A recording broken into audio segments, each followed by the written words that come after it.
আচ্ছা বিজেপিৰ শাসনকালত আটাইতকৈ যদি বেছি দুৰ্নীতি হৈছে এইখনটো দুৰ্নীতিমুক্ত চৰকাৰ বুলি কয় কিন্তু আটাইতকৈ যদি বেছি দুৰ্নীতি সংঘটিত হৈছে সেয়া হৈছে অনুসূচিত জাতিৰ কল্যাণ সঞ্চালকালয় বা অনুসূচিত জাতিৰ বিভিন্ন আঁচনিসমূহ আপোনালোকে লক্ষ্য কৰিব যে বিজেপিৰ শাসনকালত অনুসূচিত জাতিৰ যিমানবোৰ আঁচনিৰ ধন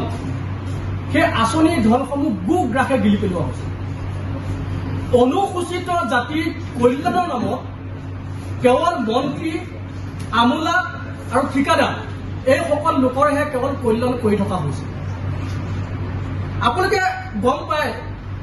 যে 140 কোটি টকা ইতিমধ্যে মানে দুৰ্নীতি সংঘটিত হৈছে নুপুৰ সাহা নামৰ এজন ঠিকাদাৰৰ বিৰুদ্ধে ইতিমধ্যে মানে বিভিন্ন ধৰণৰ ব্যৱস্থাও গ্ৰহণ কৰা হৈছে ইয়াৰ সমান্তৰালকৈ আমি আপোনালোকক কওঁ যে মিনি ষ্টেডিয়াম নিৰ্মাণৰ নামত হোৱা দুৰ্নীতি ছাত্ৰ ছাত্ৰীৰ প্ৰশিক্ষণৰ নামত হোৱা দুৰ্নীতি অনুসূচিত জাতি আঁচনি ধন অন্যান্য কীটাণুৰ হস্তান্তৰকৰণ কৰা দুৰ্নীতি এনেকুৱা ধৰণৰ বহু দুৰ্নীতি সংঘটিত হৈ থকাৰ মাজতে একেবাৰে শেহতীয়াকৈ আমি জানিবলৈ পাইছো যে 1000 চিলাই মেচিন অনুসূচিত জাতিৰ মহিলাসকলৰ উন্নয়নৰ কাৰণে আৰ্থসামাজিক উন্নয়নৰ কাৰণে 1000 চিলাই মেচিন বিতৰণৰ এটা আঁচনি গ্ৰহণ কৰা হৈছে আৰু সেই আঁচনিটোত সম্পূৰ্ণৰূপে দুৰ্নীতি কৰা হৈছে আপোনালোকে লক্ষ্য কৰিব যে সেই আঁচনিত শিৱসাগৰ যোৰহাট ডিব্ৰুগড় তিনিচুকীয়া ধেমাজি লখিমপুৰ বিশ্বনাথ চাৰিআলি তেজপুৰ নলবাৰী আদি বিভিন্ন ঠাইবিলাকৰ যিসকল অনুসূচিত জাতিৰ মহিলা আছে সেইসকলে কিন্তু সেই আঁচনিটোত মানে ফলপ্ৰসূ হোৱা নাই বা সেই আঁচনিটো লাভ কৰা নাই এটাও চিলাই মেচিন এই ঠাইসমূহলৈ দিয়া নাই তাত দিয়া হৈছে ক'ত জাগিৰোড আৰু জালুকবাৰীতেই 1000 চিলাই মেচিনৰ প্ৰায় 500টা মেচিন তেওঁলোকে ৰাখি থৈ দিয়ে আৰু বাকী 500টা মেচিন শ্ৰীভূমি দক্ষিণ অভয়াপুৰী বকু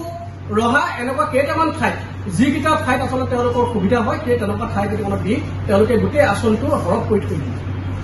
আৰু তাতকৈ ডাঙৰ কথাটো হ'ল কি এই আঁচনিটো আছিলে মহিলাসকলৰ উন্নয়নৰ কাৰণে হোৱা আঁচনি কিন্তু আপোনালোকে লক্ষ্য কৰিব যে যিখন আমাৰ তালিকা আমাৰ ওচৰত আছে 1000 চিলাই মেচিন বিতৰণৰ হিতাধিকাৰীসকলৰ যিখন তালিকা আছে এই তালিকাখন যদি আপোনালোকে লক্ষ্য কৰে তেতিয়া আপোনালোকে দেখিব যে ইয়াত বহুজন কিন্তু পুৰুষেও এই আঁচনি পাবলৈ সক্ষম হৈছে তাৰমানে এই চৰকাৰখনে বা অনুসূচিত জাতিৰ কল্যাণ সঞ্চালকালয়টোৱে মতা কোন মাইকী কোন তাৰ আচলতে যিটো আচলতে বিভেদ থাকিব লাগে বা মতা মাইকীৰ মাজত যিটো পাৰ্থক্য তেওঁলোকে বুজি পাব লাগে সেই পাৰ্থক্যটো বুজি নাপায় আমি বাৰে বাৰে এই কথাবিলাক কৈ আছো যে অনুসূচিত জাতিৰ লোকসকলৰ ওপৰত অন্যায় কৰা হৈছে কিন্তু গুৰুত্ব দিয়া নাই অনুসূচিত জাতিৰ কল্যাণ সঞ্চালকালয়ৰ সঞ্চালিকা তুলসী নাথক আমি এই সন্দৰ্ভত যেতিয়া সুধিবলৈ গৈছিলো যে আপোনালোকে কিয় এনেকুৱা কৰি আছে তেতিয়া তেখেতে কৈছে যে মন্ত্ৰী পীযুষ হাজৰিকাৰ নেতৃত্বতে গোটেই কথাবিলাক চলি আছে বা হৈছে আৰু সম্পূৰ্ণ দায়সাৰা মন্তব্য কৰি তেওঁ মন্ত্ৰী পীযুষ হাজৰিকাৰ ওপৰতে গোটেই আচলতে যিটো আমি আপত্তি দৰ্শাইছো তাৰ ওপৰতে মন্ত্ৰী পীযুষ হাজৰিকাৰ ওপৰতে গোটেই কথাখিনি এৰি দিছে ইয়াৰ পৰা এটা কথা স্পষ্ট হয় যে গোটেই বিষয়বস্তুবিলাকৰ লগত যিমানবোৰ দুৰ্নীতি আচলতে অনুসূচিত জাতিটোৰ লগত সংগঠিত হৈ আছে এই গোটেই বিষয়বস্তুবিলাকৰ লগত মন্ত্ৰী পীযুষ হাজৰিকা কিন্তু ওতঃপ্ৰোতভাৱে জড়িত হৈছে আৰু সেইকাৰণে আমি মুখ্যমন্ত্ৰী হিমন্ত বিশ্ব শৰ্মা চৰকাৰখনক আহ্বান জনাইছো যে মন্ত্ৰী পীযুষ হাজৰিকা ডাঙৰীয়াক অনুসূচিত জাতিৰ যিবিলাক বিভাগীয় দায়িত্ব আছে সেই দায়িত্ববিলাকৰ পৰা তেখেতক অপসাৰণ কৰক অন্যথা মন্ত্ৰী পীযুষ হাজৰিকাও যদি চৰম আছে লজ্জা আছে তেতিয়াহ'লে অনুসূচিত জাতিৰ যিবিলাক বিভাগীয় দায়িত্বত তেওঁ আছে সেই দায়িত্ববিলাকৰ পৰা তেওঁ আচলতে নিজেই মানে পদত্যাগ কৰিব লাগে আৰু ইয়াৰ লগতে আমি এইটো কথাও ক'ব খুজিছিলো যে সঞ্চালিকা তুলসী নাথ এই মহিলাগৰাকীয়ে সমগ্ৰ অনুসূচিত জাতিৰ যিবিলাক আঁচনিবিলাকৰ যি দুৰ্নীতি সংঘটিত কৰি আছে তেওঁৰ নেতৃত্বত এই মহিলাগৰাকীক আটক কৰিব লাগে গ্ৰেপ্তাৰ কৰিব লাগে আৰু এই দুৰ্নীতিবিলাকৰ এক উচিত তদন্ত কৰিব লাগে অনুসূচিত জাতি ছাত্ৰ সন্থাই বাৰে বাৰে এই দুৰ্নীতিবিলাকৰ বিৰুদ্ধে আন্দোলন কৰি আহিছো কিন্তু হিমন্ত বিশ্ব শৰ্মা চৰকাৰখনে এইবিলাকৰ ওপৰত গুৰুত্ব দিয়া নাই তাৰপাছতে আমি যদি কওঁ চিলাই মেচিনৰ আচলতে যিটো বাজেট তেওঁলোকে নিৰ্ধাৰণ কৰিছে এটা চিলাই মেচিন তেওঁলোকে যিবিলাক চিলাই মেচিন আচলতে বিতৰণ কৰিব এটা চিলাই মেচিনৰ দাম হৈছে 6000ৰ পৰা 10000 টকাৰ ভিতৰত কিন্তু মূল্য নিৰ্ধাৰণ কৰিছে 20000 মহিলাক দিবলগীয়া আঁচনি দিছে পুৰুষক আৰু তেওঁলোকে কৰিছে কি উজনি অসমৰ ঠাইবিলাকলৈ এই আঁচনিবিলাক তেওঁলোকে দিয়া নাই আৰু গোটেই আঁচনিবিলাক তেওঁলোকৰ কেৱল ভোট বেংকৰ বা ভোটৰ কাৰণে ব্যক্তিগত স্বাৰ্থৰ কাৰণে নিজৰ মুনাফাৰ কাৰণে গোটেই আঁচনিবিলাক তেওঁলোকে ৰাখি দিছে যে ৩২খনকৈ এচি গাড়ী ৩২খনকৈ এচি গাড়ী আৰ্থ-সামাজিক উন্নয়নৰ কাৰণে দিয়া হৈছে চাফাই কৰ্মীসকলে অনুসূচিত জাতিৰ অন্যতম এক মানে সাবকাষ্ট বা উপজাতি চাফাই কৰ্মীসকলৰ কাৰণে যি ৩২খন এচি গাড়ী দিয়া হৈছে এই এচি গাড়ীখনৰ লিষ্টখন যেতিয়া চাওঁ নহয় আমাৰ আচলতে আচৰিত হ'বলগীয়া এটা বিষয় আমাৰ মাজত আহি পৰিছে কাৰণ যিখন চাফাই কৰ্মী আয়োগ আছে আসাম ষ্টেট মানে যিখন আয়োগ আছে অসম ৰাজ্যিকৰ সেই আয়োগৰ যিসকল আচলতে বিষয়ববীয়া সেই বিষয়ববীয়াসকলৰ পৰিয়ালৰ মানুহকে সেই ৩২খন গাড়ী দি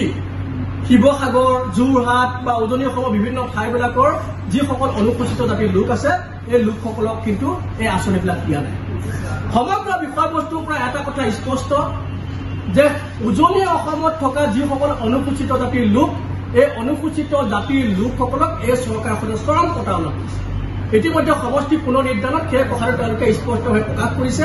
আৰু শেহতীয়াকৈ যিবিলাক আঁচনি সন্দৰ্ভত যিবোৰ দুৰ্নীতি সেই দুৰ্নীতিবিলাকে এই কথাটো স্পষ্ট কৰিছে কেৱল কেইটামান ঠাই যিবিলাক ঠাইত তেওঁলোকে এই আঁচনিসমূহ ভোট বেংক হিচাপে ব্যৱহাৰ কৰিব পাৰে পীযুষ হাজৰিকাই নিজৰ সমষ্টিটোত যাতে ভোট বেংক হিচাপে ব্যৱহাৰ কৰিব পাৰে হিমন্ত বিশ্ব শৰ্মাই নিজৰ সমষ্টিটোত যাতে ভোট বেংক হিচাপে ব্যৱহাৰ কৰিব পাৰে তেনেকুৱা ধৰণৰ ঠাইতে তেওঁলোকে এই আঁচনিবিলাক প্ৰদান কৰিছে গতিকে আমি অনুসূচিত জাতি ছাত্ৰ সন্থাই আজি এই মানে সংবাদমেলৰ জৰিয়তে এটা কথা স্পষ্ট কৰিব খুজিছো যে বৰ্তমান শাসনাধীষ্ঠ বিজেপি চৰকাৰখনৰ শাসনকালতে অনুসূচিত জাতিৰ ওপৰত সৰ্বাধিক দুৰ্নীতি হৈছে সৰ্বোচ্চ দুৰ্নীতি হৈছে আৰু ইয়াৰ কাৰণে